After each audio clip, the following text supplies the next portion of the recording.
ଦିବ୍ୟ ବାସ୍ ମୋର କିଛି ଦରକାର ନାହିଁ। ମୋର ଖାଲି ତମେ, କେବଳ ତମେ ହିଁ ଦରକାର। ଅଗ୍ନିକୁ ସାକ୍ଷୀ ରଖି ବାହା ହେଇଥିଲେ ଆଉ କଥା ଦେଇଥିଲେ ଯେ ଯିଏ ଏକାକି ଆଉ ମରିବ ବି ଏକାକି। ହେଲେ ତମେ ଏତେ ସ୍ୱାର୍ଥପର କେମିତି ହେଇପାରିଲ ଦିବ୍ୟ?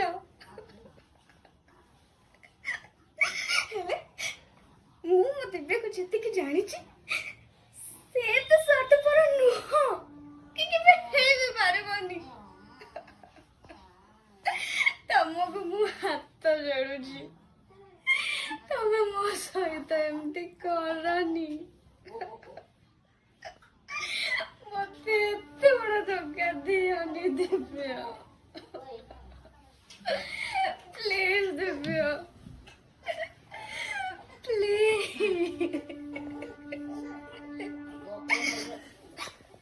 ଦିବ୍ୟ, ମୁଁ ତମ ବିନା ଗୋଟେ ମୁହୂର୍ତ୍ତ ବି ବଞ୍ଚି ପାରିବିନି। ମୋ କଥା ଟିକେ ବୁଝିବାକୁ ଚେଷ୍ଟା କର,